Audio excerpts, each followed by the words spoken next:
કચ્છ જિલ્લા કોંગ્રેસના મહામંત્રી રામદેવસિંહ જાડેજા, ગનીભા કુંભાર, રફીક મારાએ ભુજના શાળા નંબર 2 ખાતે આવેલા મતદાન મથકની મુલાકાત લઈને મતદાન પદ્ધતિનું નિરીક્ષણ કર્યું હતું। ચંચળ ન્યૂઝ સાથે વાત કરતા રામદેવસિંહ જાડેજાએ જણાવ્યું હતું કે પ્રવર્તમાન મતદારોની પેટર્ન અને સંજોગો જોતા કોંગ્રેસના ઉમેદવારને વ્યાપક જનસમર્થન હોવાનું જણાઈ રહ્યું છે। અત્યારે આપ જોઈ રહ્યા છો, સવારે 7 વાગે જે મતદાન ચાલુ થઈ ગયું, લોકોને અંદર એક પરિવર્તનની દોડ લાગી પડી છે, કારણ કે લોકો એટલા બધા મુદ્દાઓથી ત્રસ્ત થઈ ગયા છે। આ સરકારને ઉથલાવવા માટે સવારથી ભીડ ઉમટી પડી છે। દરેક વિસ્તારમાં આપ જોઈ શકો છો કે લોકોને એમ છે કે ભાઈ હવે આ 10 વર્ષની અંદર ખોટા વાયદાવાળી સરકારને આપણે દૂર કરીએ અને આપણે જે લોકશાહી બચાવવી હોય તો પણ આ સરકારને દૂર કરવી પડશે। લોકોએ પોતાનું મન બનાવી લીધું છે અને મોટી સંખ્યાની અંદર આપ જોઈ લો જે બૂથો છે એ તમામ બૂથો ઉપર લોકોને તડકાની અંદર પણ ગરમી સવારે 7 વાગ્યાથી એટલી છે, અત્યારે પણ જોઈ રહ્યો છે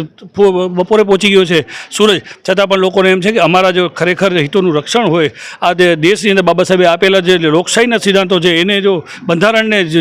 રાખવું હશે, સાચવવું હશે તો આપણે મતદાન જરૂર છે અને લોકોએ મતદાન તરફ ખૂબ મોટી સંખ્યામાં વળે છે અને અમને વિશ્વાસ છે કે અત્યારે જે મતદાન થઈ રહ્યું છે એ ચોક્કસ પરિવર્તન તરફ થઈ રહ્યું છે।